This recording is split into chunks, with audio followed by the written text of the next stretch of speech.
Good evening and welcome. I'm Philip Gurevich, and I'm here tonight representing the PEN American Society, and here we are hosting, along with the New York Institute of Humanities at NYU, run by Lawrence Weschler, and Catalan PEN this evening, panel, Mind the Gap.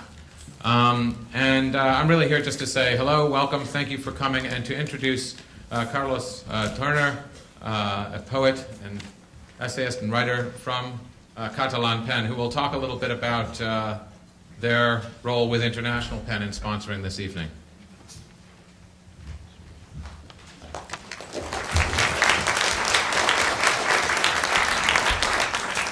Good night. This event is the third of a series that will finish next May with a main international gathering taking place in Barcelona in the context of the World Forum of Cultures. In this context, we will meet writers from 130 centers of international PEN in link with our work in defense of imprisoned writers. 1 week ago in Mexico, we had also another event. We presented this report on how the anti-terror laws approved after September 11 have increased the persecution of the freedom to write and the number of imprisoned writers. In 2 months in Ottawa, we'll have a meeting about writers in exile. In 4 months in Kabul, we will have a meeting of the Afghan writers with the International Committee of Writers, sharing the situation and the need of the work for peace and reconciliation. And all this series of events will finish in Barcelona in the context of the Forum 2004. We have here Pedro Ralda, who is the delegate of the Forum, if any of you wants to talk with him afterwards. And when you will leave, you will find the leaflets explaining all the activities of this forum, which will be a main meeting during 3 months of series of events, the music, theater, and international debates like the one we're organizing. So thanks for being here, and let me now give the floor to Ian Buruma, who will be the moderator tonight.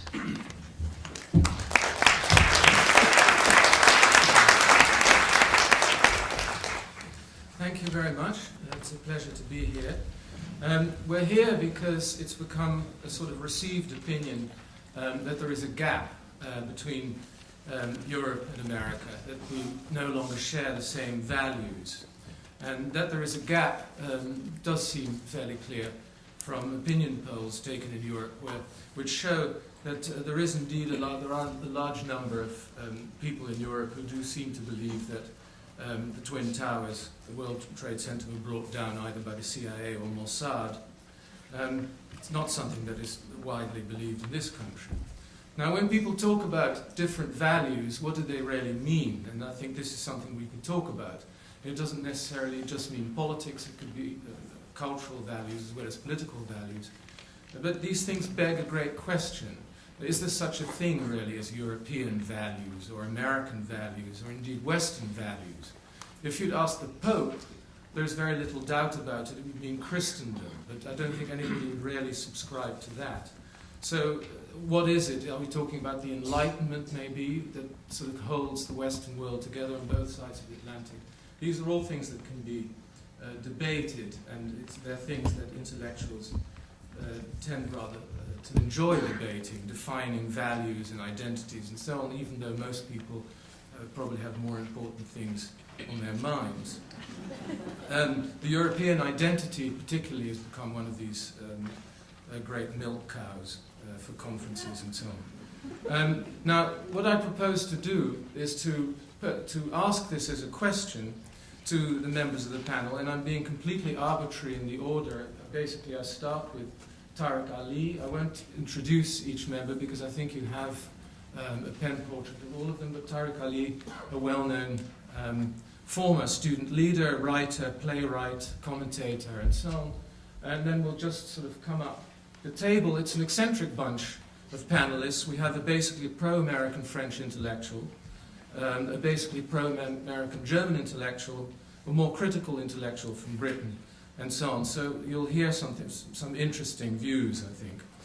Each panelist will speak for about 8 minutes and will be ruthlessly cut short if they speak for more. And then after everybody's had their say, I'll invite the panelists to comment on things that their colleagues have been saying. And after that, it's all up to you. And we'd like to have short and provocative questions, no speeches, but questions that can then lead to further debate. Thank you, and I'll ask Tariq to start the proceedings. Yeah.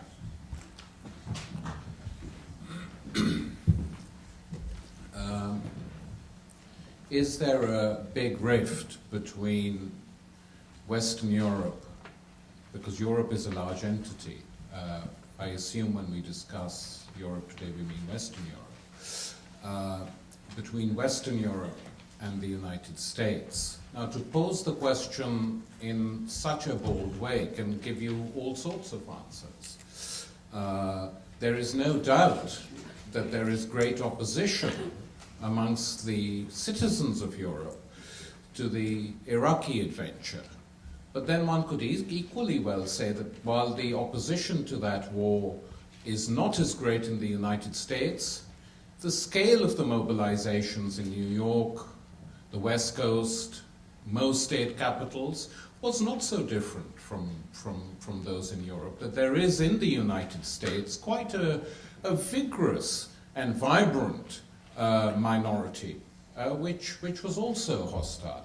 So what are we then talking about? If we are talking about culture and the cultural differences between Western Europe and America, I think, to be perfectly frank, I think these have declined in recent years with the total hegemony of the United States as a world power and the powerful nature of English now as an imperial language.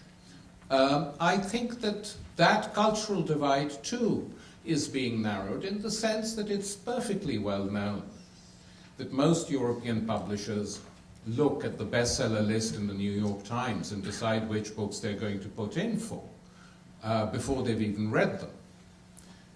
It's a perfectly well-known fact that Hollywood movies travel all over the world, that the distribution networks and the cinemas of Europe are often packed with these films, with the partial exception of France, which still has its own industry.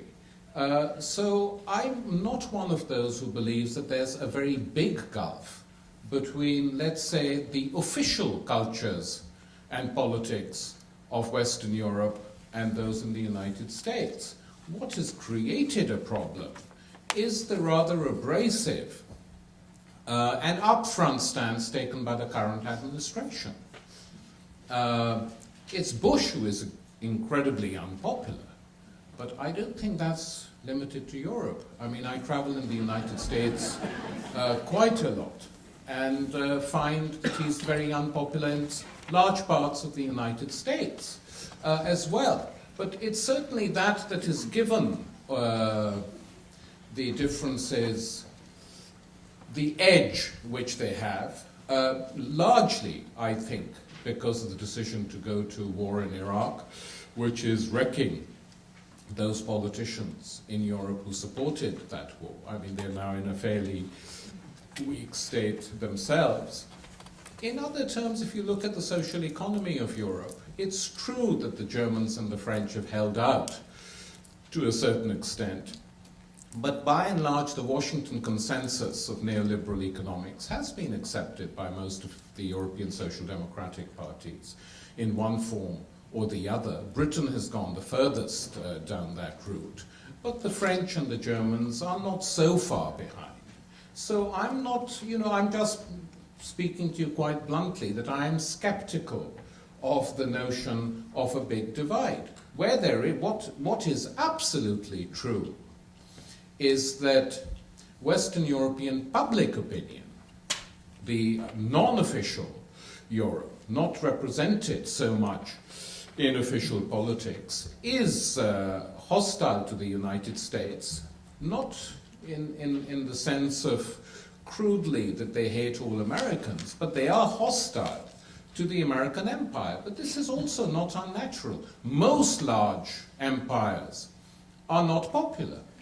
I mean, the British Empire was extremely unpopular in the United States. If you look at what was being published in the New Republic, to name but one magazine, in the 30s, 20s, 30s, before the Second World War, it was virulently hostile to the British Empire and its machinations.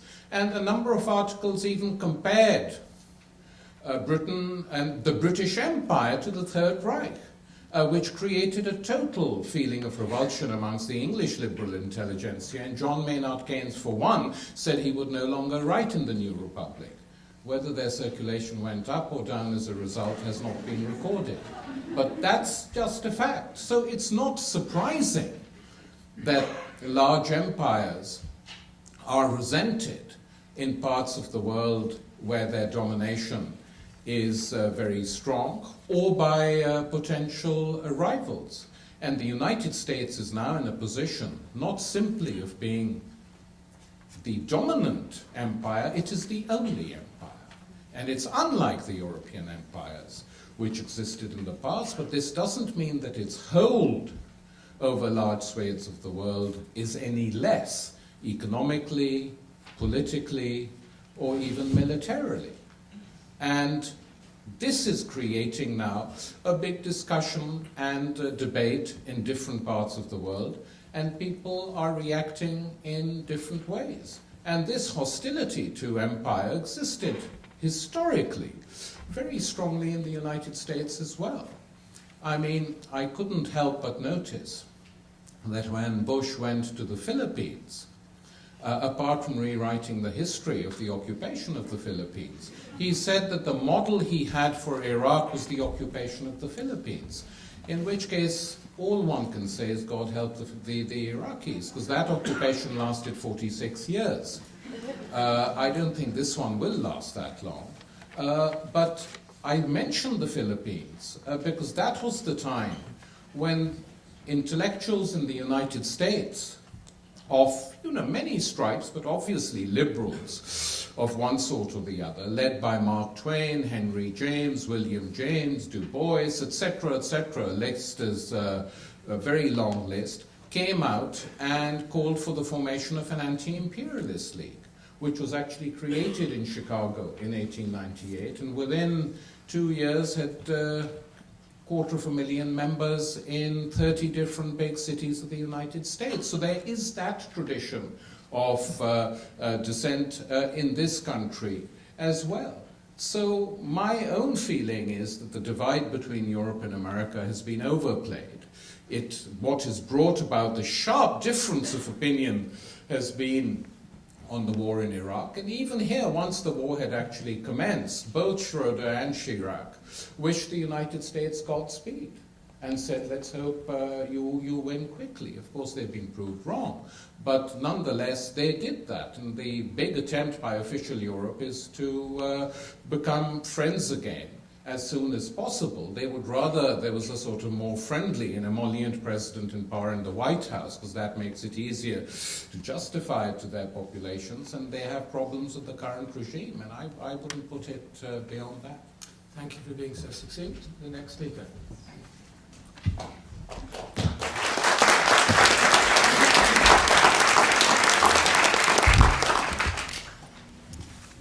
As you may know, in Barcelona, the city where I come from, there has been and there is still strong demonstrations against the war to Iraq and the occupation of Iraq. Does this mean that there is a gap, a rupture culturally? I would say no, at least in a certain sense, because when I left Barcelona 10 days ago, the two best-selling non-fiction authors translated into Catalan were Susan Sontag and Michael Moore. So there is a real dialogue. To me,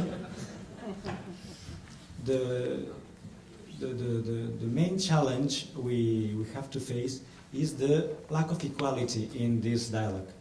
It is true that North American authors are translated into the majority of the European languages, that there is a reception in that sense, but translation is a challenge for the North American literature.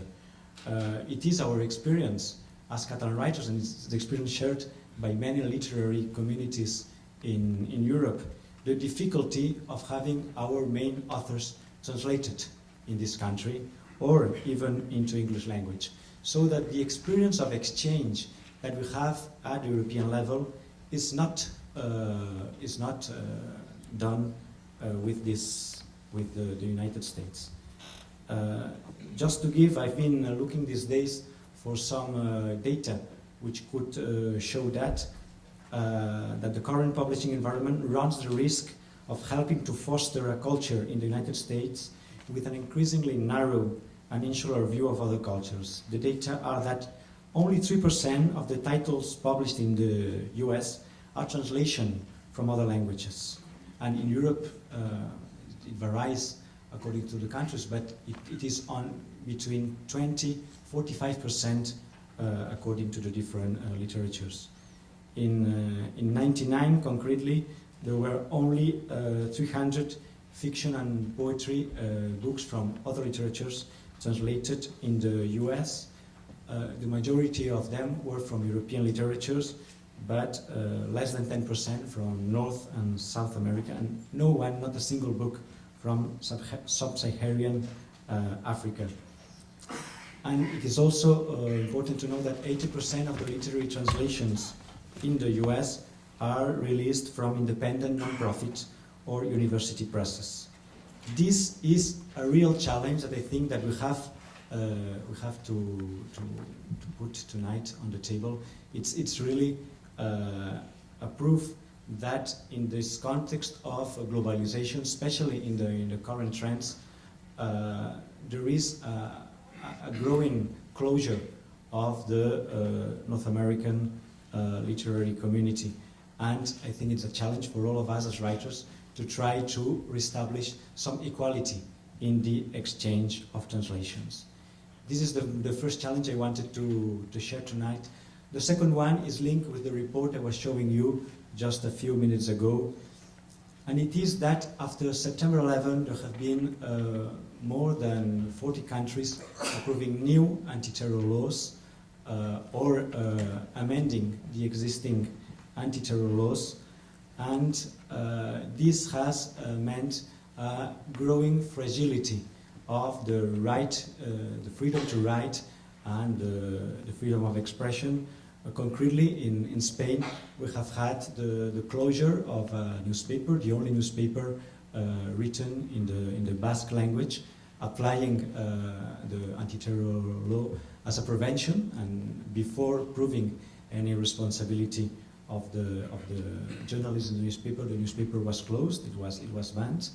And of course, you know, here in the United States, you know well the effects of the Patriot Act on the depriving the freedom and the growing auto-censorship in many publications. This is happening all around the world. We have produced this report where in more than 35 countries we can see how the persecution of the word and the number of imprisoned writers, because of the application of those anti-terror laws and with a very broad and unclear definition of who is a terrorist, varying from country to country. This is a real attack on freedom of expression, and I think that even independently of our position concerning the occupation of Iraq, this is a challenge for all of our writers from all around the world, and we have to answer to that challenge in a coordinated manner from both sides of the Atlantic. These are the two main challenges I wanted to share tonight with my colleagues. Thank you. Thank you.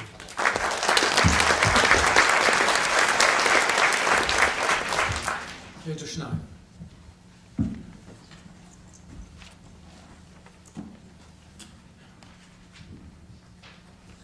Well, about the cultural gap. I want to say first that one should not confuse bad behavior and bad style with a structural difference. In my opinion, there was is a strange fact to be noted. Right after September 11, there was an almost unanimous sympathy with the victims, with the American victims of that attack. There was almost an unanimous sympathy or accordance with a counter-strike, which was done. And then what happened that in the span of less than a year, you have seen such an enormous amount of anti-Americanism and bad feelings about the United States, and kind of anti-Americanism that I've never seen in my lifetime. It is not to compare what I have seen. I have lived myself through the anti-Vietnam movement. Nothing to compare with. Today, this feeling is mainstream in Europe. What happened? Why is that? To be honest with you, or with Mr. Bush, the merit to this stunning result goes to the Bush administration. And it is due, first of all, to a unilateral confrontational speech and also his way of acting. It is due to the fact the way he has invited us to take part when he says, you know, who is not on our side in this war against terrorism is on the side of the terrorist, and just taking seriously this invitation, I found myself on the side of the terrorist because I had no other choice. This whole, not only speech, but also acting in the terms of infinite justice, the war of good against evil, this religious tainting of politics, which has upset many Europeans that formerly you could not define as anti-American at all. And I think this is very important to see, that of course there is always an undercurrent of anti-Americanism which has deep roots on the left as on the right. But here we have to do with something else. We have to do with the alienation of a majority of European citizens towards America, and that is something serious. I take it much more serious than Tariq Ali. Let me say something about myself. It was not easy for me to find my position in this last year, because I convinced myself many years ago that sometimes you have to fight a justified war, like the one in Bosnia and Kosovo. But then I also had to decide that, because I decided that, I don't have to follow every war that the American administration is fighting. I was against this war in Iraq. And on the other hand, I had my problems with the European peace movement. The problem with the European peace movement, in my view, is the following. First of all, there's a double standard. There are two classes of victims. The first class victims, who are the victims of an American invasion, we have to go into the streets and testify. We never did the same thing for the victims of the Saddam Hussein tyranny, which are victims of about 300,000 people. There's a double standard here, and I don't buy it. There's another problem.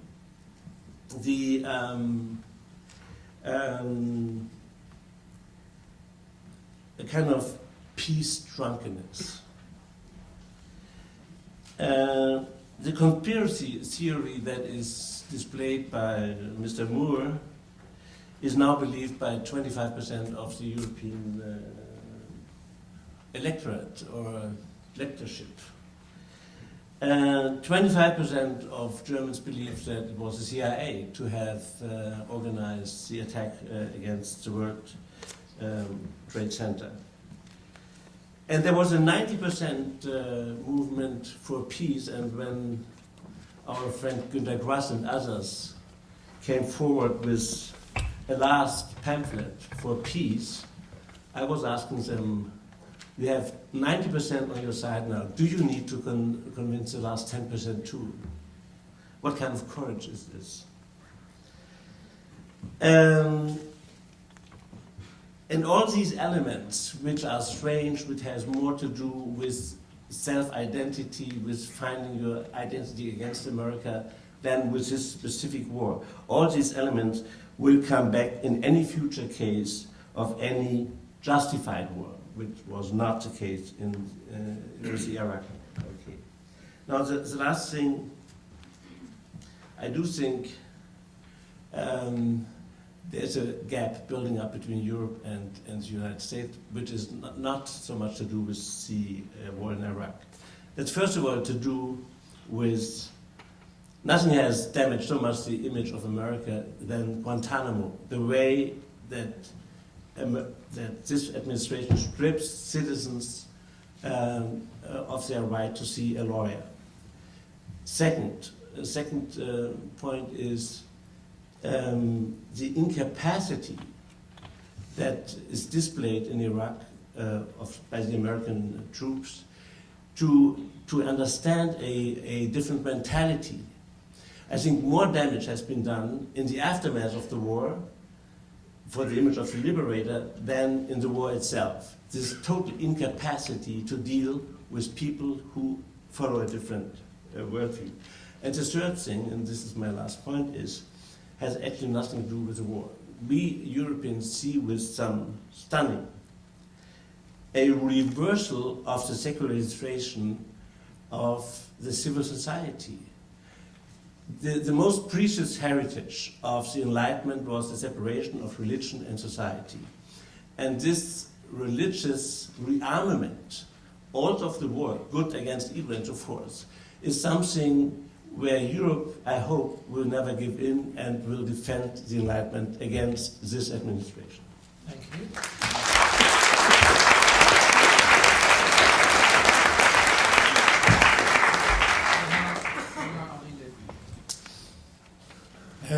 Yes.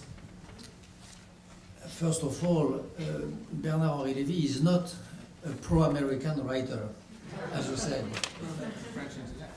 Pro-American French intellectual. No, I think that if we begin like this, discussion will not go very far because it is oversimplificating. I am not pro-American because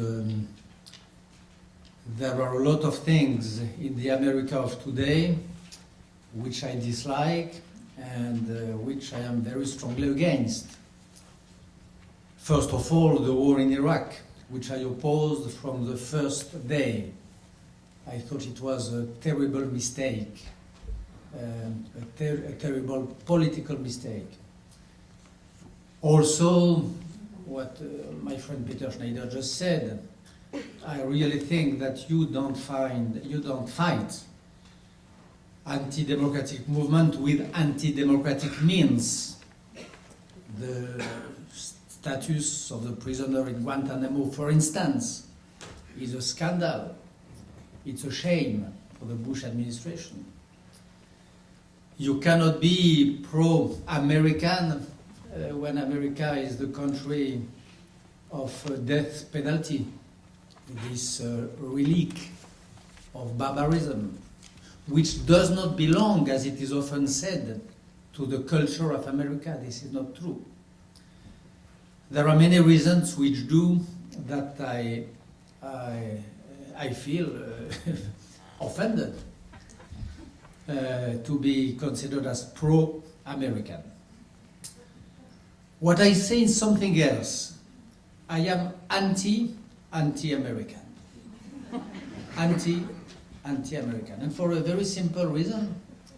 Because I think that, because I know, as a French intellectual, what is anti-Americanism, and I know it because we, French intellectuals, 80 years ago, invented it. We invented anti-Americanism in France, but not we, a part of us, the fascist, extreme rightist French intellectuals in the 20s, in the 30s, invented, produced anti-Americanism in Europe. French fascism produce anti-Americanism, which it means Drieux La Rochelle, Robert Brasillac, Georges Valois, the founder of the first French fascist party and the first European fascist party, who said, all of them said very strongly that their main enemy was not Soviet Union at this time, beginning of Leninism and then Stalinism, but was America. For very clear reasons, of which maybe we will discuss later. I think that in their mind, America, not what America does, but what America is, or to be more precise, what they thought America were, was for them a sort of nightmare. To be very brief, these fascist French intellectuals had a nightmare in this time, which was Jean-Jacques Rousseau. It was their nightmare. Jean-Jacques Rousseau, social contract. You know the theory, people gathering, coming from everywhere and deciding, okay, we make a nation. This is Contrat Social of Jean-Jacques Rousseau. And it was a nightmare of this extreme right, French extreme right, who wanted nationhood based, rooted in race, blood, common ground, and so on and so on. And this idea of people of various identities coming from everywhere without common identity deciding to form a nation was a sort of insult, scandal for them. And this was what they discovered after the trips of Georges Duhamel and others, what Céline, Louis-Ferdinand Céline, in America. Right or wrong, they found the embodiment of their nightmare in America, and then grows a strange ideological monster which has migrated inside France, out of France, from one part to the other of the political spectrum, which is anti-Americanism. So this anti-Americanism, I am anti because for me it is one of the components of the fascist thought of the Europe of the past century. And it is also true, not only in Europe. I traveled a little during these last years in Asia, in Africa, in many parts of the world, and I often saw that anti-Americanism, not anti-Bush, not anti-this or that, but anti-Americanism as itself, was in all these countries a sort of magnet of the worst. Hate of democracy, hate of freedom of spirit, hate of the faces, the bare faces of women. All this is organized, is gathered by a magnet, which is the hate of a sort of idealistic or nightmared America. So I am not pro, but anti-American. About the empire. About the empire, so later on. But one point, if I understood well, many writers prosecuted, you said our friend of Barcelona, because of the anti-terrorist laws. This is what you said. Yeah, maybe.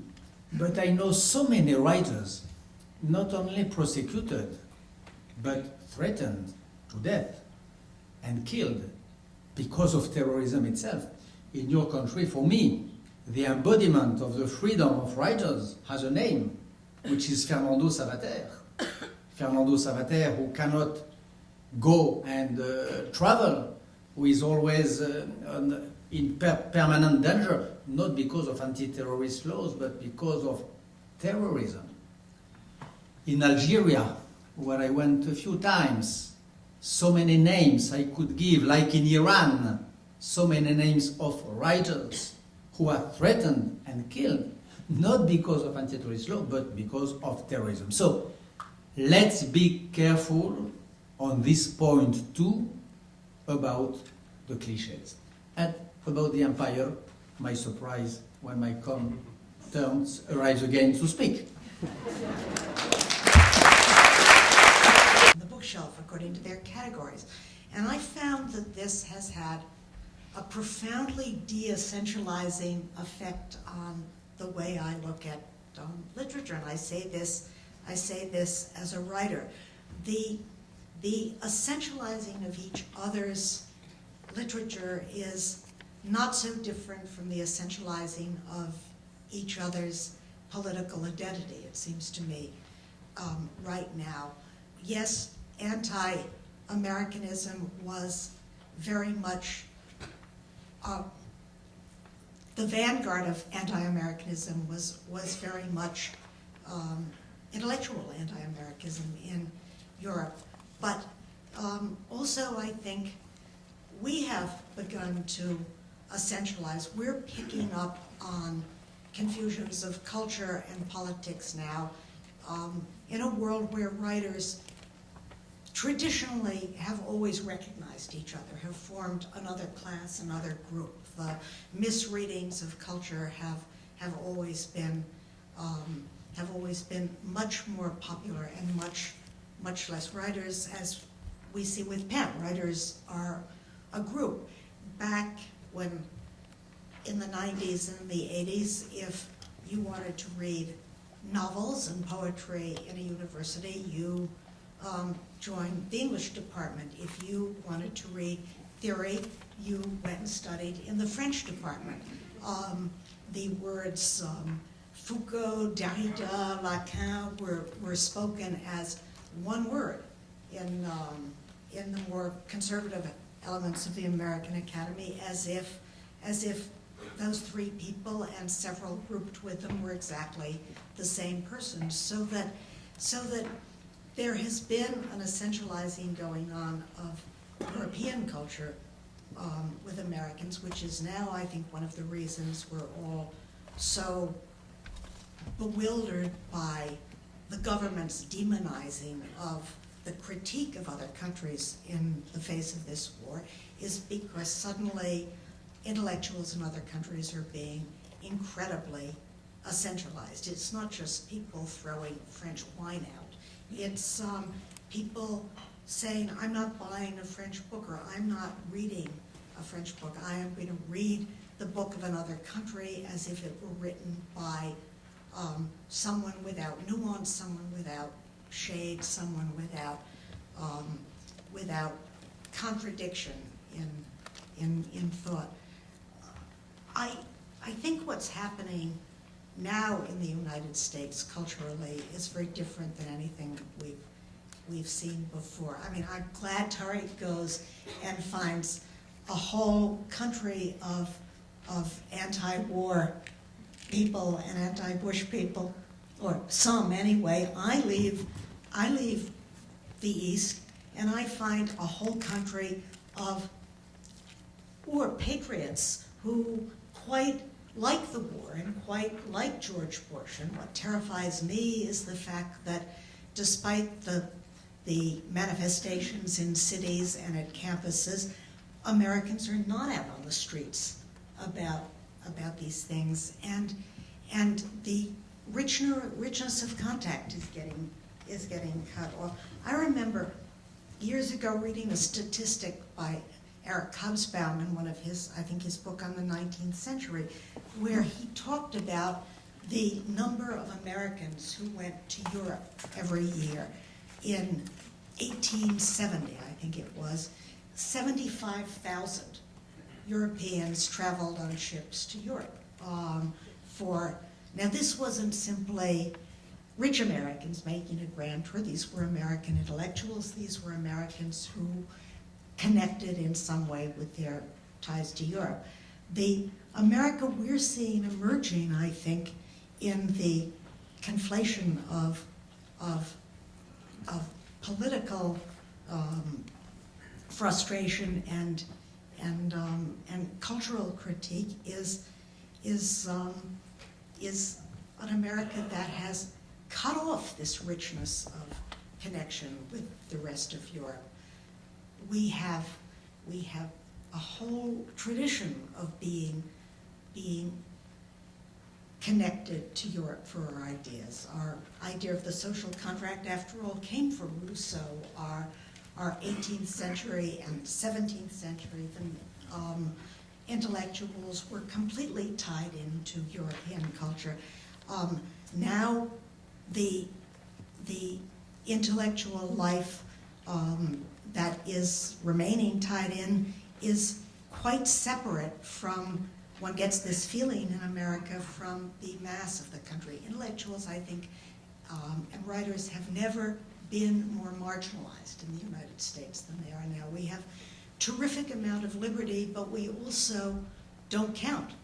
The government knows we don't count. The government really says, go ahead. It is of no threat to us. I know that when my colleagues here from other countries write an essay that is strongly political, that is a political force in that country. That is a cultural political force, because the notion of culture and the notion of politics is much more normally overlapped. Not if you live in Britain.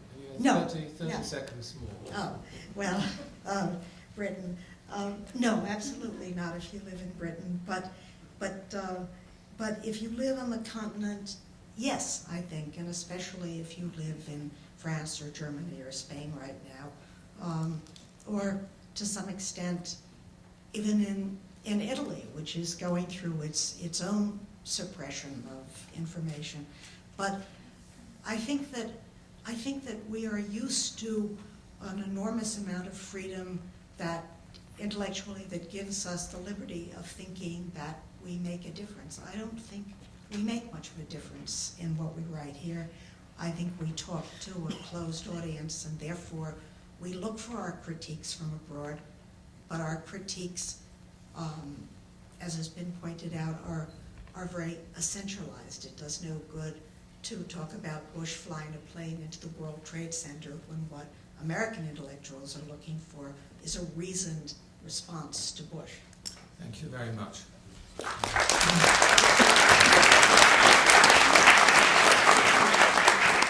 Before throwing the floor open to you, I just wanted to use my privilege as the moderator to ask two questions, really, that arose out of this for me.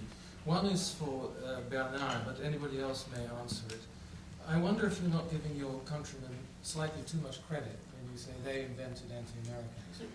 Because it's very interesting that if you look at the history of these ideas, that almost everything that is said, all the cliches that anti-Americans today use of, as you yourself pointed out, the country that is hybrid, that is mixed, that is not based on blood and soil, that is running after money, that is materialistic, soulless, and so on.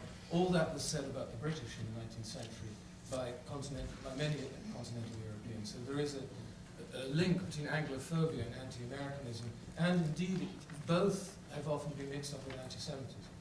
And I'll ask you a question that brings in the empire, which is that there may be another parallel, that a lot of the people with whom the British Empire was actually rather popular were minorities in Europe, who were the victims of governments that were both Anglophobic and very much focused on blood and soil policies.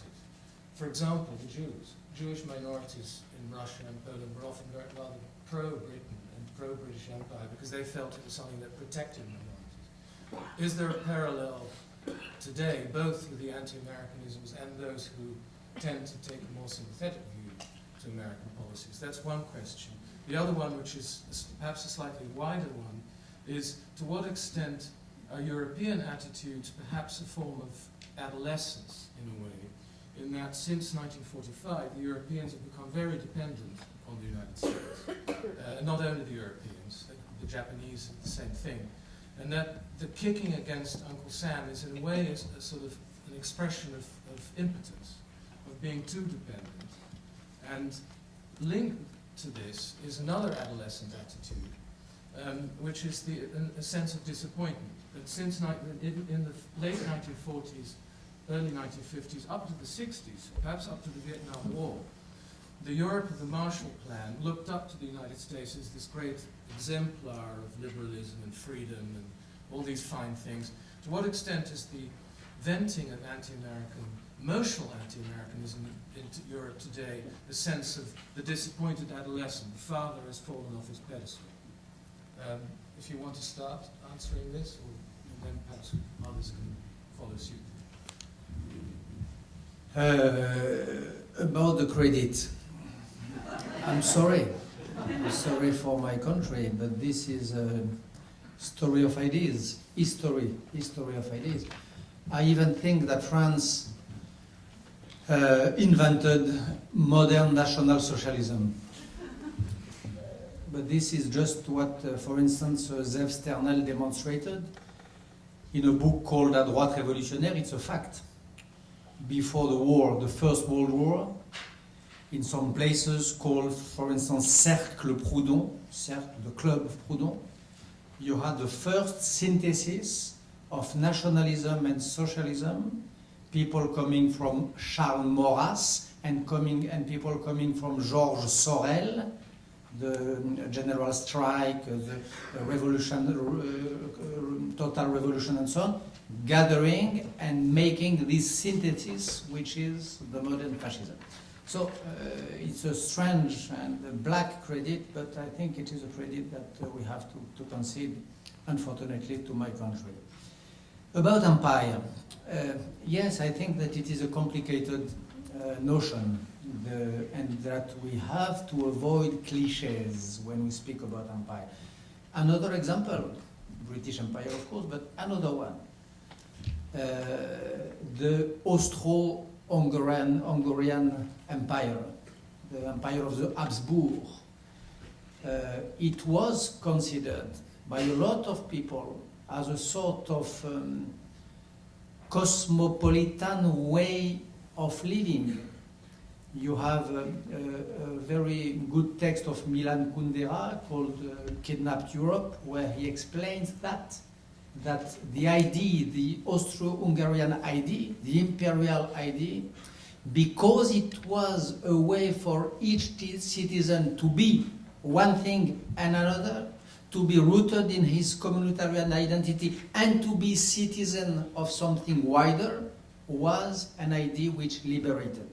So you have some empires who oppress, and you can have some empires which in a way can liberate. And as for the empire of today, American empire, of course we can say that, but I don't know to what extent. Is really America today an empire? Are we sure that the Iraqi war is an imperialist war in the former meaning of the word? Are we sure that American army went to Afghanistan in an imperial will to steal the richness of the country and so on? Some of you know Afghanistan, there is not a lot of things to steal, as you know. So maybe that the idea of empire today is a sort of obstacle, a sort of way not to understand what is really happening. It happens, of course, that America is the only power It is like the story of Saint George and the dragoon. Saint George remains alone, or the dragoon, whatever. I think Saint George in front of Soviet Union and in front of totalitarianism. It remains alone. To be alone, to live without enemy is a strange situation which has a lot of consequences. But have we to call this an empire? To call it an empire, is it not a way to avoid to stress on the real points of today, which is, as for myself, the new situation is two wars, which are not to be interpreted in imperial and anti-imperial old schemes. A war inside the West and inside America, between the fundamentalist way of thinking and the Democrat, liberal, radical way of thinking. This is a real clash of civilization inside America, inside France, inside Europe. You have not European values and American values. You have a clash of civilization internal. And you have another clash of civilization inside, within Islamic world, which is a real strong affair of our days, of our times, in Algeria, in Pakistan, in Iran, in Afghanistan, between the sons of Massoud and the friends of the Taliban, between the moderates and the radicals. These are the real stakes of today, and I don't think that the idea of empire helps to think them. Tariq Ali.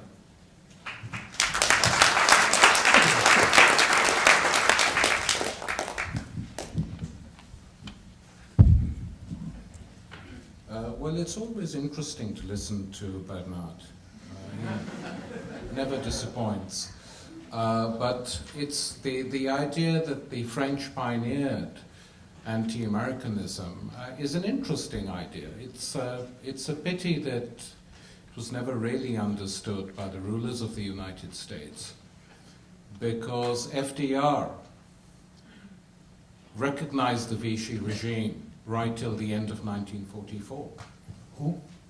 The United States. The Vichy regime, which produced all this anti-Americanism, was recognized by the United States right very close till the end of the war. And he had to be bullied by Churchill to grant recognition to de Gaulle, which may explain his attitudes, de Gaulle's attitudes later on. The other interesting factor about the United States, I mean, since this point has been raised about the fascists being anti-American, or the strain of European fascism being anti-American, I mean, one of the most incredible things I read in recent years was an autobiography of Mussolini with an introduction by the ambassador of the United States, which was quite interesting, and I noted it down. Which said,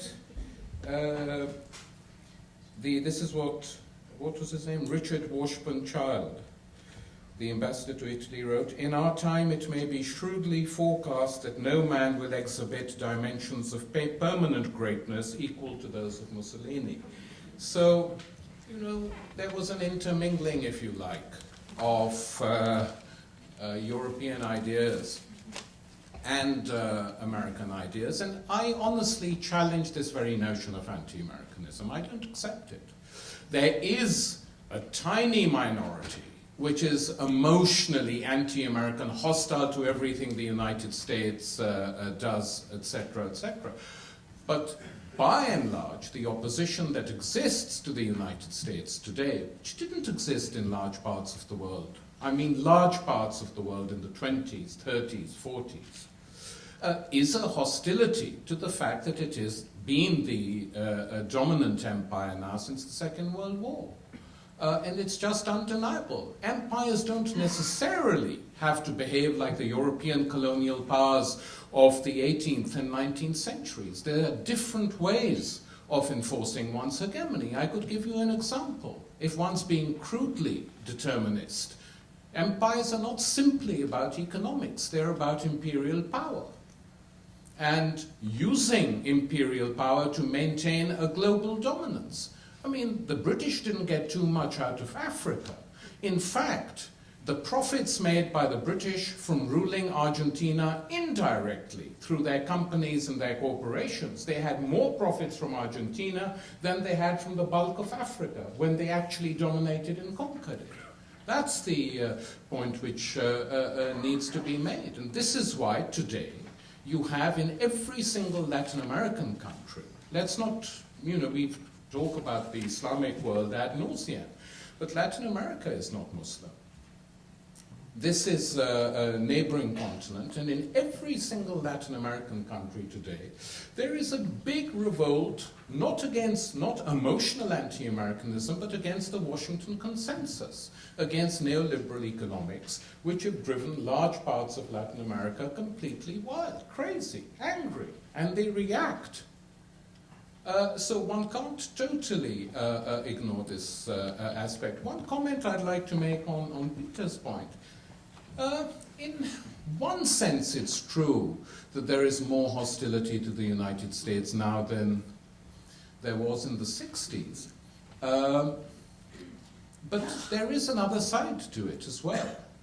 That in the 60s, at a time when the entire capitalist world accepted US leadership unquestioningly as the defender of that world, not a single Western European country agreed to send troops to Vietnam. Not a single European country, a Western European country. The British were under very heavy pressure, the British Labour government. They supported the war, they refused to send troops. The French position we all know under de Gaulle. The Germans were supportive of the war, but there was no question of ever sending any troops. Whereas in recent years, despite this big outbreak, as people are referring to it, of anti-Americanism, European countries are involved in most of the wars that have taken place in recent years, including the Iraq one. I mean, apart from British troops, you have Italians helping out, Spanish helping out. This is something new. It didn't happen in the 60s. So there's a sort of desynchronization taking place at the present time between the populations, which are hostile to the empire, and official politics, which is very pro. And how this will end, I don't know. The one point I agree very strongly with both Bernard and Peter on is this: there is the big gulf between, if you like, in my opinion, the only serious gulf between Western Europe and the United States is religion. Yes, capital punishment too, but the big gulf is religion. That Western Europe is basically not religious. Even Italy, where the Pope has his headquarters, is not in that sense a religious country. That is a big divide, whereas here regularly opinion polls and statistics show that 90% of the population believe in the deity and 70% believe in angels. And it would be much more progressive if that order was reversed and 90% believed in angels and 70% in the deity. But this is undoubtedly a divide between Europe and America, and most European citizens do not understand why this plays a big role, and of course there are historic reasons for it, which is why it makes it difficult for this present regime in particular, which reflects, in my opinion, some of the most reactionary currents within religion in the United States. Bush himself, Ashcroft, who symbolize this. It makes it difficult for them to pose as the defenders of secular rationalist values against Islamic fundamentalism. And before giving the word to Peter Schneider to answer this, I just want to point out one thing, how recent this distinction is, the secular religious, because I come from a country, Holland, where not only every political party until recently was organized according to religious denomination, but every radio and television station was too. I mean, it has changed, but very recently. And I believe that to say that Bavaria on the CSU is entirely secular may also be an overstatement. Well, I think Germany is a secular country. It's not that religion doesn't play. Let's have the German answer. Well, if you want to be literal, okay.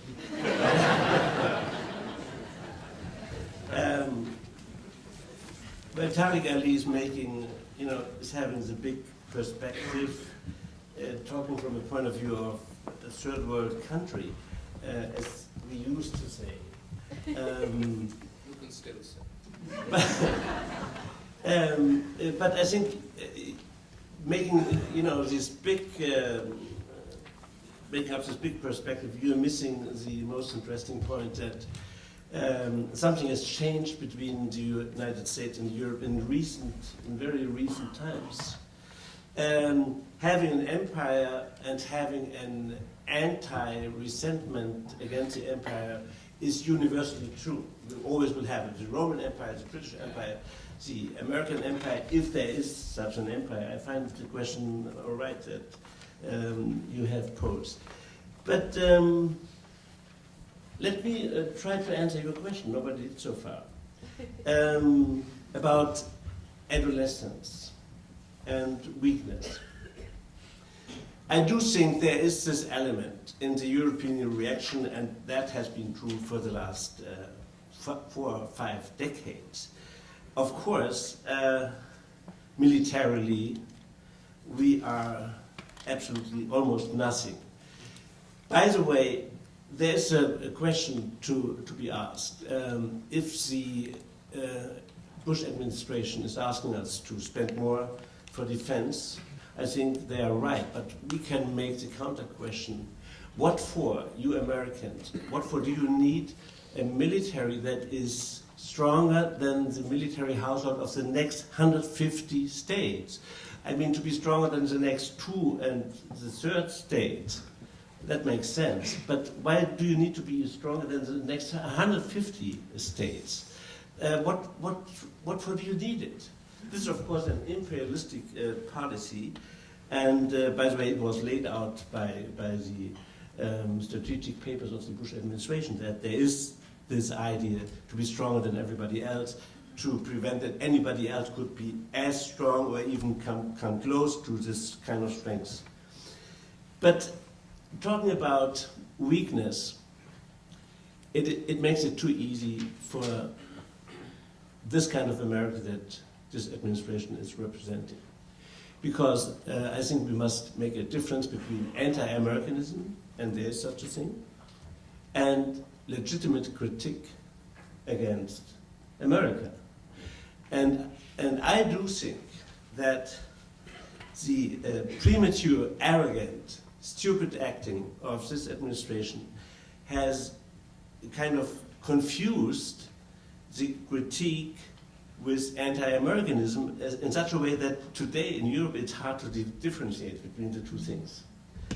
And for somebody like me, it's hard to defend, it becomes harder and harder to defend this country. Even if I'm asked, where do you come from, and I say I just have been in America, you get a strange look. This is something that I haven't seen before, and so something basically new is happening between Europe and America, maybe not between the third world and the first world altogether. This is your point of view. But I'm having more the perspective between America and Europe, and something basically is changing here. I just want to end by saying both the United States and Europe are children of the Enlightenment. And defending now the Enlightenment against the Bush administration is actually being pro-American and not being anti-American.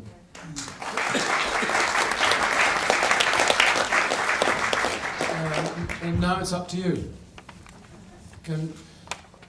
It's very difficult for me to see. I wonder if lights can be turned up a little bit. That's better. And could you speak up, because there are no microphones? I'll try and repeat the question for others if it's not entirely. Yes, as we were going through the history of anti-Americanism, a little book written by Anthony Trollope's mother, Frances Trollope, in 1830 came to mind.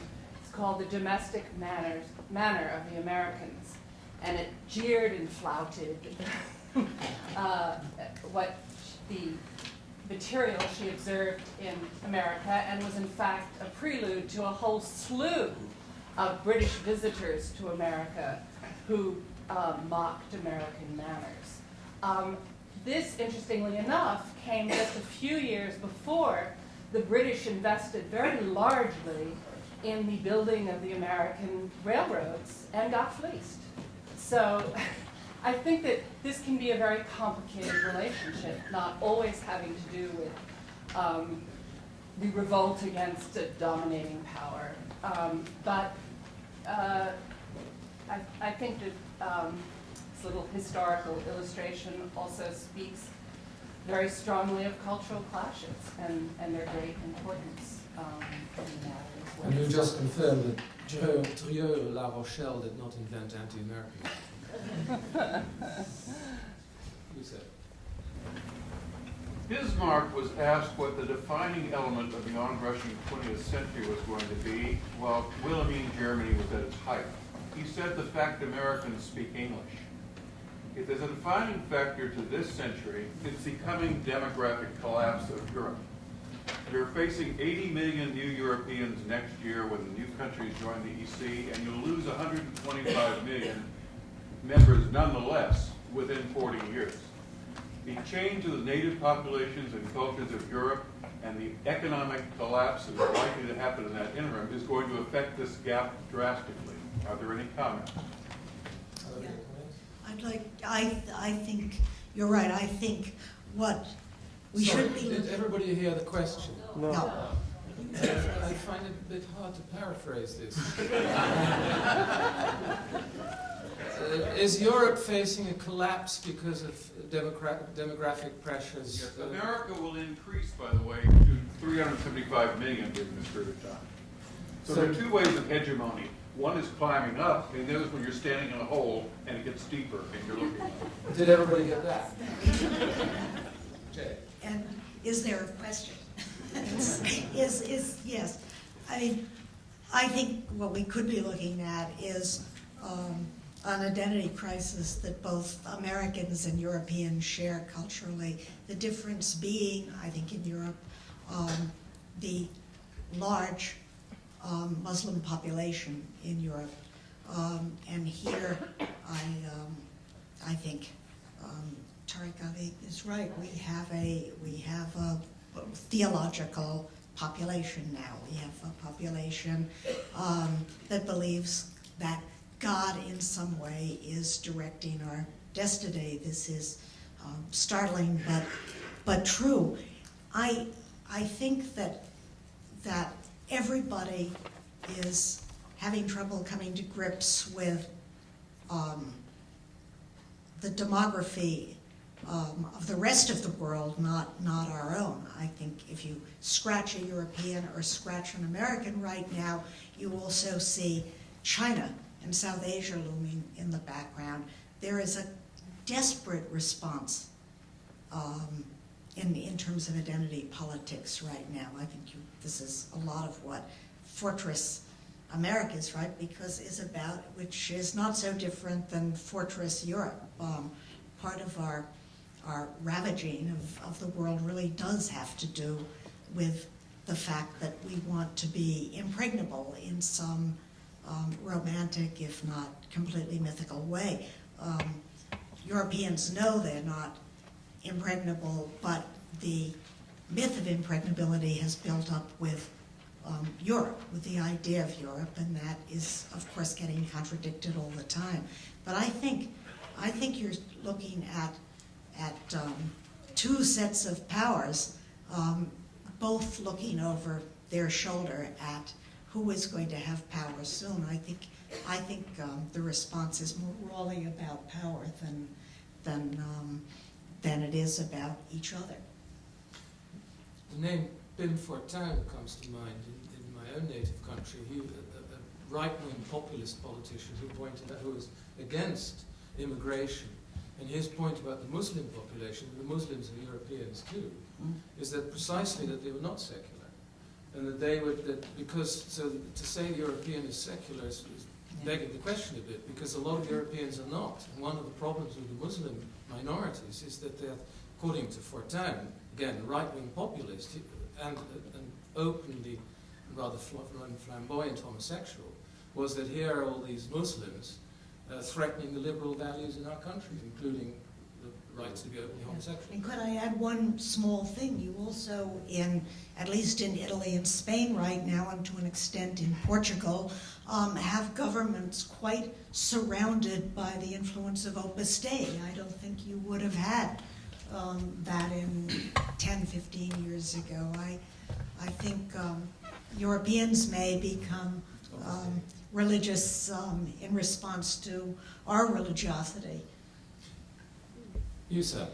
I'm struck by the fact that no one's mentioned the Kyoto Treaty and the whole issue of all the environmental factors. And what about the seeming insistence on America's part now that they must have enough of the world's resources to enjoy the SUVs and everything else? And what about the connection between that and their role in Afghanistan and in Georgia and in Iraq and in lots of other places? I wonder what people's feelings are about that. But what exactly is the question? Well, no one's mentioned... Is anti-Americanism fed by... No, America's role in the world, and this question about empire, and America's need for oil and other resources around the world. What do you feel? Do you agree with that, or do you feel that it plays no role in America's role right now? In case people didn't get the question is America's thirst, please correct me if I'm not paraphrasing it right, is America's thirst for oil to be used in SUVs and so on to keep the American way of life going, does that feed anti-Americanism of the kind we're talking about? Is that more or less your point? Or is that the basis of American imperialism? Is that your question? Is it a factor in American? Is it a factor in American imperialism? And what can we do about it? And what can we do? Well, I think you are right. It's a very strong factor when you talk to people.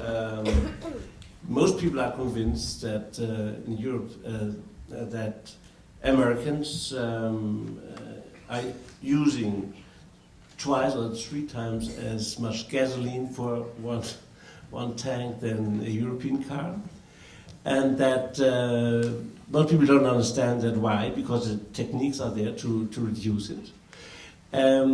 That combines very easily with the prejudice that Americans just don't care about the rest of the world, that American lives are 10 times as valuable than the lives of other human beings, and that Americans would probably wage a war if there's any problem with oil.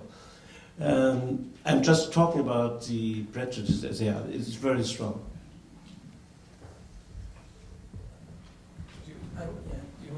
Before I give you a chance. No, just I had one point. America did, in the recent years, four wars. In Bosnia, in Kosovo, in Afghanistan, in Iraq.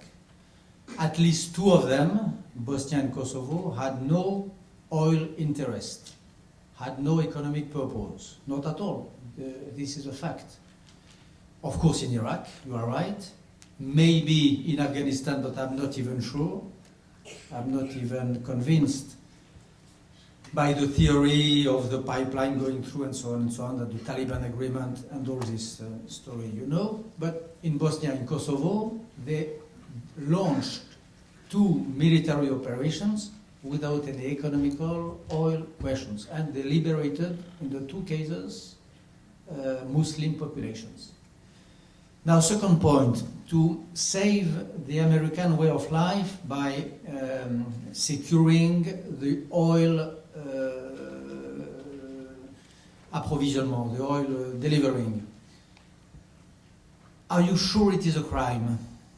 Are you sure that to save the American way of life, the European way of life, the way of life of some democratic countries is an absolute crime? I'm not sure of that. I don't think so.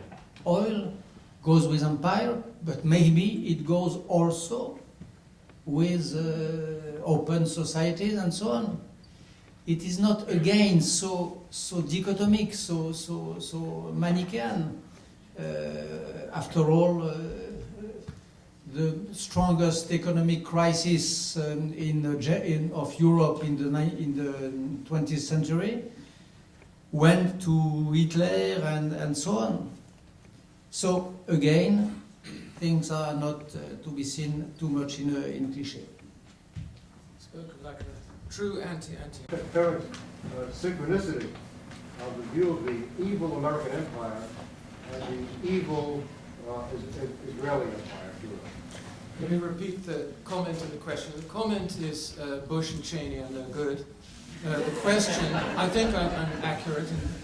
And the question is, what is the connection between anti-Semitism and anti-American imperialism? Would that be the right way to put it? Or anti-Americanism? Anti-American imperialism, yes. And the, what is the, is there, and I think it was you that said that the Mossad and Israel. Yes, but I won't be immodest enough to answer the question. So, who would like to tackle that question? Anti-Americanism, anti-Semitism. What is the question? Is there a link between anti-Americanism and anti-Semitism, which I suggested? What about Mossad? Oh, that a lot of people in the world believe that Mossad was behind the destruction of the World Trade Center. A lot of people in the world think that Mossad is behind everything. That's essentially the question. Yeah. Why? Why? Because there is some anti-Semitism in the world. And anti-Semitism consists in thinking that Jews, in spite of being a minority, exert an occult and secret and terrible power on the world. And these polls you quoted, just if I understood you well, in Europe, saying that Israel was the biggest threat to the peace of the world, was very strange. The European people consulted by the poll were given a list of countries. America, waging a war in Iraq. Russia, waging a war in Chechnya, a strong war, with President Putin saying that he wants to exterminate the last Chechen in the toilets of Grozny. In the list you had North Korea with nuclear weapon. You had Iran with also a nuclear weapon. You had so many countries, and the country which was estimated to be the biggest threat for the world peace was this little country, 80 times more little than Tibet, 50 times more little than many other countries, which is Israel. So this polls is very strange, and it is the proof that comes again in Europe. The idea that, which was again an idea of the 30s, that the Jews, not one by one as before, but as a whole as today, are the responsible of the wars of tomorrow. And in a country, in a world, when you have so many wars, who make so many bloodbaths, you have in Africa wars which are responsible of hundreds of thousands of dead. You have in Sri Lanka a war which lasts since 20 years or 25 years, tens of thousands of years of death, and so on and so on. To say that Israel is the biggest threat in the world is, of course, a very bad sign, and a sign that something which resembles to anti-Semitism is coming back in Europe. Other alternative opinions? I thought. Yeah. Well, obviously, we can all agree that anti-Semitism is a pretty disgusting manifestation, always, not just now, but in the 20s, 30s, and even before the rise of the Third Reich. It was very, very pronounced in the West. It was a strong part of Western culture. It was very strong in this country, especially amongst the elite population. It was very strong in Europe, France, and Britain.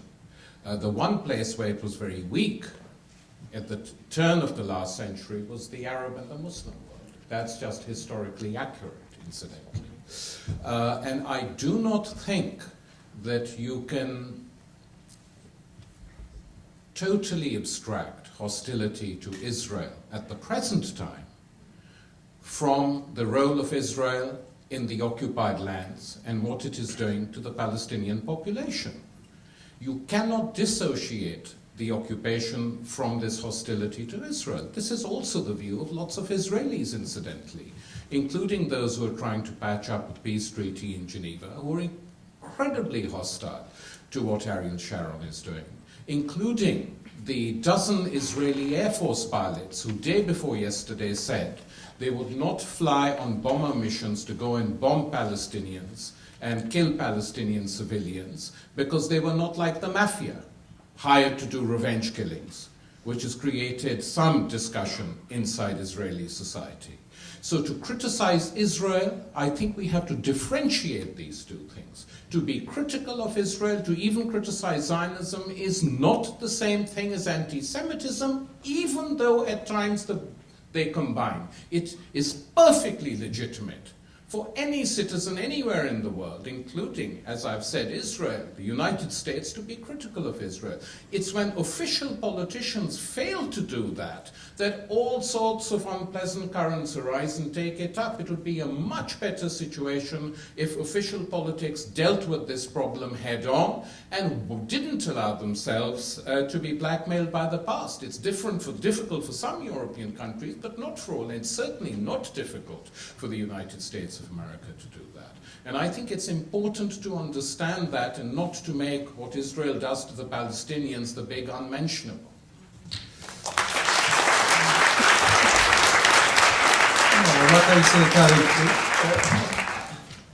What I say is first that Israeli-Palestinian war is not the only war in the world today.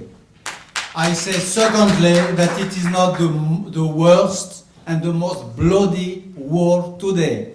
This war, as terrible as it is, did 4,000 dead people since 2 years and a half, which is 4,000 too many dead, of course. But you have in Sudan a war which did 700,000 dead. You have in Burundi a war which did 500,000 dead. 500,000 dead. Without even name, without even grave, without even corpse. So because they are African, we don't care. And we get rid of them. We erase them, we delete them off our screens and of our memories. So it is not the worst war in the world today. I agree with you. What I say also is that to stress completely like that, always on this war, it prevents to see the others. And I quote you one example. The Durban Conference in South Africa 2 years ago. You had many delegates. It was supposed to be a conference against slavery and against racism. You had many people who came from Africa to deliver their speech and their testimony against racism and against slavery. And the conference was all devoted to only one war, only one enemy, which was Zionism. It was no question of racism, of slavery, of this misery, of these unknown, unnamed, uncounted dead people of Rwanda and elsewhere. This war of Israel, of course we have to blame it. Of course we have to support this plan of Geneva. But to do it as sometimes we do it, it is a sort of smoke, a sort of screen of smoke which prevents to see all the other wars of today. And the last point, of course we may criticize Israel. We have to do it when it is embodied by Sharon. But you said Zionism, then it is something else. Why? Why? Because Zionism is the very foundation of this state. You can send to hell Sharon if you want. If you said that Zionism is an illegitimate ideology, then it means that Israel is an illegitimate state. Without Zionism, without this ideology of liberation of the Jewish people built by Herzl and so on and so on, you have no Israel. So of course criticize Israel, of course send Sharon to hell, but criticize Zionism is something else, and it means that you think that Israel as itself is an illegitimate state. On in Africa and so on, with the point with which I agree. You could also point out that people get enraged about everything America does, and while forgetting things that other countries do, which could be much worse. So I think there is a link, and I think one of our tasks is to find out what that link is. Up to you. Well, I would just like to say one thing. I think it's very unfortunate if Bernard-Henri Lévy insists that the Israeli people, Jews and non-Jews, are destined to live under Zionism for the rest of eternity. What if they don't want to? What if the Israeli Jews at some stage decide they do want to have a binational state in which their identity isn't simply that of being a Jew? They have the perfect right to decide that. And as you know, Zionism was a very disputed ideology within the Jewish intelligentsia of Europe. Some of the top Jewish intellectuals in Europe were opposed to Zionism and still are, in this country and in Europe. So it's not illegitimate to criticize it. Something else is to call for the destruction of Israel, which I'm not in favor of. And in any event, no one can destroy it now. It has nuclear weapons, chemical weapons. It's got the fourth largest army in the world. Who can destroy it? That's not the point. As far as the other point you raise, look, the United States is a different case altogether, as I've been trying to say this evening. It is the, whatever you want to call it. I call it an empire. Many of its leaders do so as well now. I mean, it's useful they've come out. It always was the empire that didn't like speaking its name, but its entire history is one of expansion. From the 1830s onwards. First internal expansion, then neighborly expansion. Then you had the Monroe Doctrine, which the Japanese tried to imitate, as they said in the co-prosperity sphere. This is our version of the Monroe Doctrine. We're applying it in Asia, etc. So for me, there's no big dispute about that. I mean, the facts speak for themselves. But it's the power which is now concentrated in the United States. For most of the 20th century, there were other powers. Big, small, rivals, the French, the British empires, the British Empire weakening. Today is the first time in history, in the history of humanity, when you have a single dominant power. And when that power behaves in the way the United States does, obviously it attracts opposition, certainly from a minority at home, but from a large majority abroad. Now, no one can defeat this empire militarily, in my opinion. So the opposition has to be political. Hand waving. Yes, you. I know it's not exactly your role here, but I'd love to, if I may, ask the moderator of the room to respond to the questions that have been put forth from you by yourself about the linkages between attitudes towards the Jewish conflict and how they impact Europe versus American conflict, and also anti-Semitism and the linkage to the anti-American. The question is about the linkage between anti-Semitism and anti-Americanism, and the differences between the way what's going on in the Middle East is received in the United States and in Europe. I think that's the question. Well, I'll leave the second part to Tariq Ali. The first part I'll be very brief about, since you did address the question to me. Well, I think, and here I would agree with Bernard, I think I'm right in saying I agree with you. I think that where there is a strain of anti-Americanism, anti-liberalism in general, which also used to be vented in a little of Anglophobia, that those who believe, who are opposed to what they like to call rootless cosmopolitanism, whether it means New York, Wall Street, London, the city, Anglo-Saxon liberalism, even French republicanism, indeed. The French Republic was criticized for exactly the same reason. Those who oppose rootless cosmopolitanism tend to be anti-Semitic. And the Jews are the sort of the symbol, the demonic symbol of that particular political strain. And that can, is very that often overlaps different forms of anti-Americanism and, as I said, other kinds of anti-liberalism.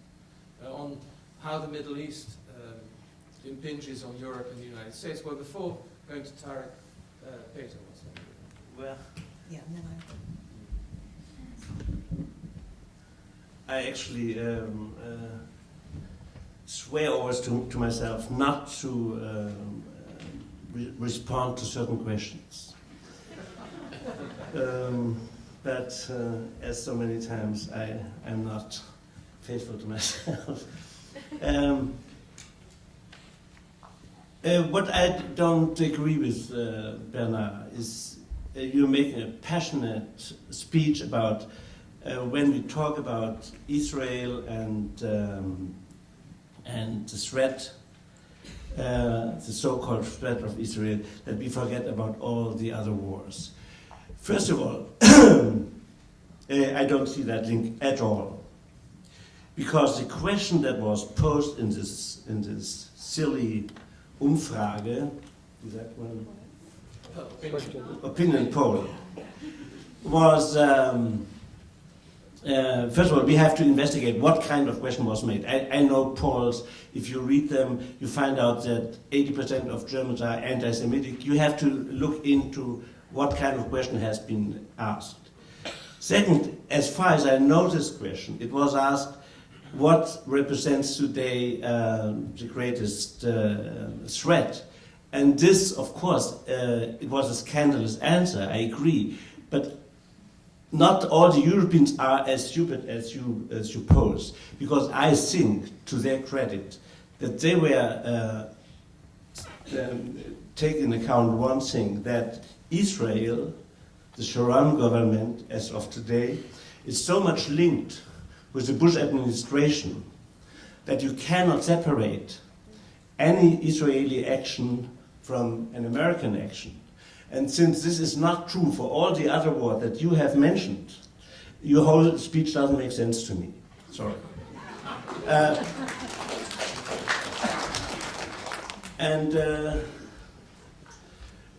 Yeah, I have a problem with, I must say this, I tried not to become passionate myself.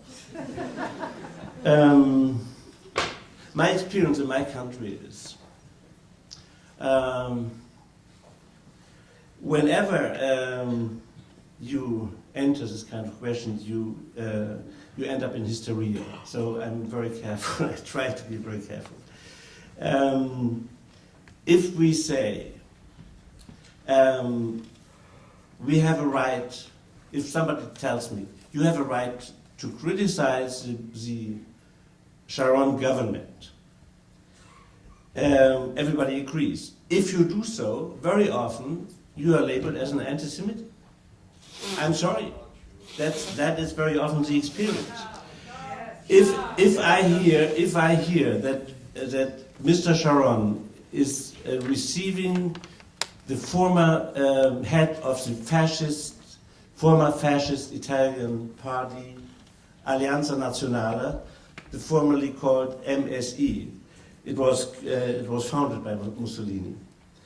And now he's giving a nice speech about the wall. He agrees with the wall. And he is labeled as a great statesman by Mr. Sharon. I don't know what to make of it. Am I entitled to criticize it? I think that Fini is a very dangerous man. And he remains a very dangerous man. He has said, not so few years ago, that Mussolini was the greatest statesman in the 20th century. Are we entitled to say that? I hope so. Have you got something to add to the discussion?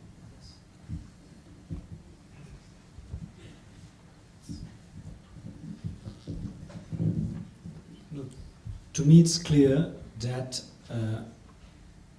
the right to criticize the Sharon government and the right to criticize the support of the Bush administration to the politics of Israel today against the Palestinian and the oppression of the Palestinian people has to be separated from anti-Semitism.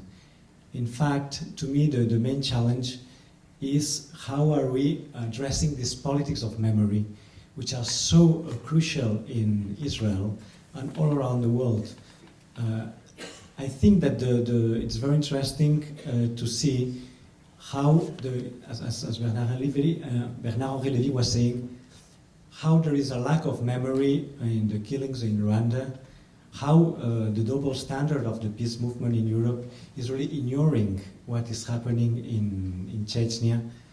But for me, the way of addressing these challenges is not avoiding the critiques to what's happening in Israel nowadays. In fact, to me, the Shoah, the memory of Europe, the very foundations of Europe, and of course of the links between Europe and the United States are giving us the ground for replying in cases of these massive killings in other countries. So I think that the challenge for us as intellectuals and as writers is to link those memories and to work for this politics of memory, where memory is used to address today's challenges, both, of course, at the level of the oppression of the Palestinian population, and of course, the defense of the Israeli right to live in their land and to live in peace and security, and also to address other conflicts all around the world. So we have not to play these oppositions between one and the other conflict. On the contrary, you have to address each conflict as it is. Said that, I also want to remind that the debate tonight was supposed to address not only the growing political gap between the writers in the US and the writers in the different European communities, but also the cultural gap, the cultural growing difference. And here, I think that one of the facts that tonight may be invisible is the effect of the overwhelming force or weight of English language. I'm not opposing to English becoming this lingua franca, as tonight we are sharing the advantages of having English as lingua franca at the international level. But nevertheless, one of the aspects, of the important aspects of the present North American empire is the crushing down of English, especially the cultural industries of the US expanded all around the world, and how it is humiliating many other cultures, populations, languages. This linked to this model of economic growth, which is promoting deregulation, which is promoting that those cultures cannot defend themselves from this entrance of this English-speaking cultural industry. So I also wanted to insist in that cultural aspect, which I think is very much part of the debate tonight.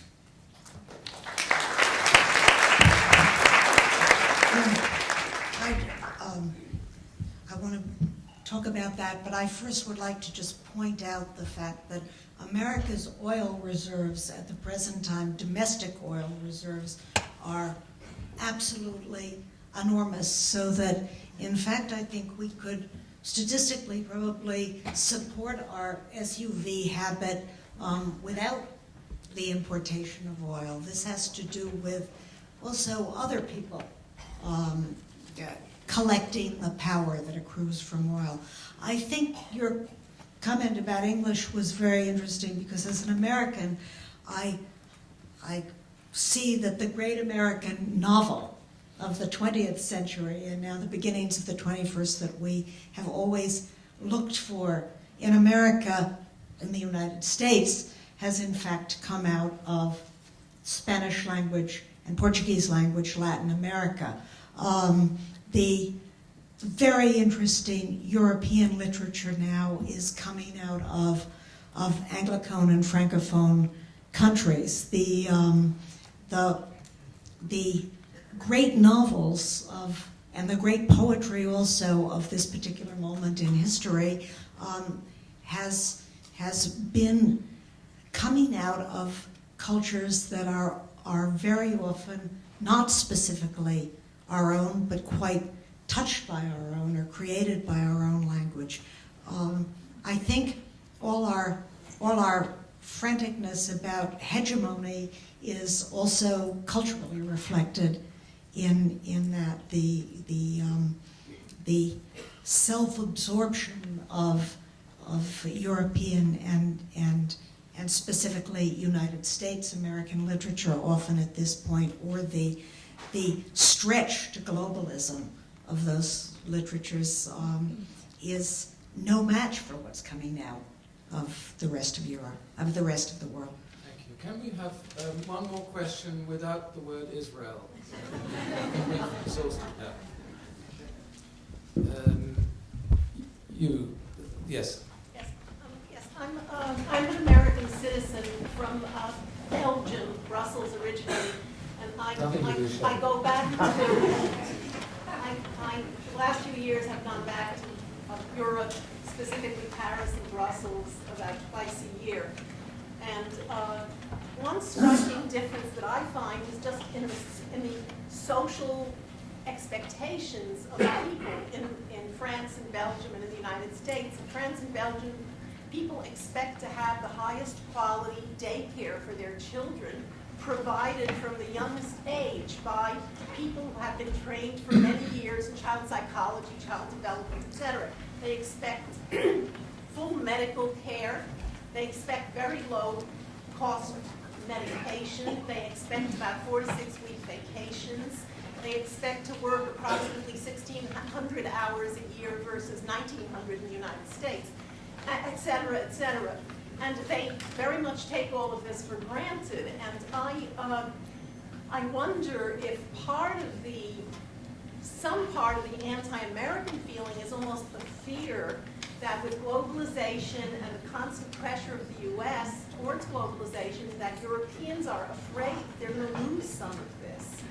And also for economic reasons. The question I'd is, like just to comment on this. right, the question is, are the Europeans too pampered and are they afraid of globalization in America? I'm sorry, that's not the question. Oh. I think Americans are not pampered at No, all. all right. And maybe that's why they believe in religion so much. Because they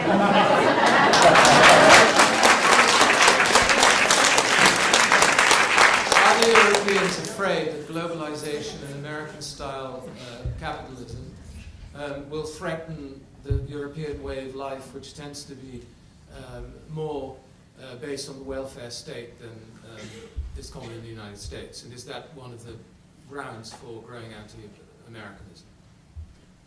Would anyone like to answer? Well, that's certainly what European politicians first grasp about us, is the cancellation of the social net. So I think there's a contradiction of desire in this, since the social net is being challenged on every side for rightly or wrongly. Certainly we're not pampered enough, I agree, but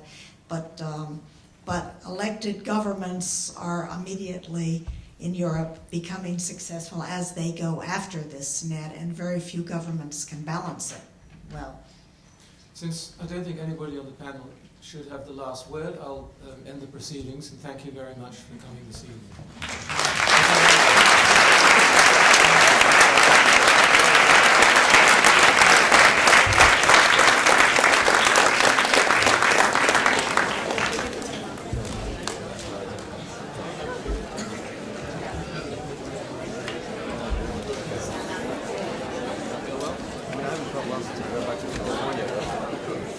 Yeah, but it's like kind of coming and going, you know?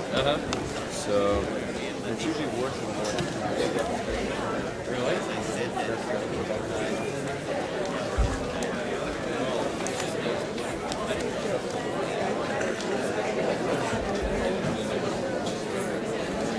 You should get sleep signal. That's the best security. I had the worst days of it. You had a bad day? Yeah.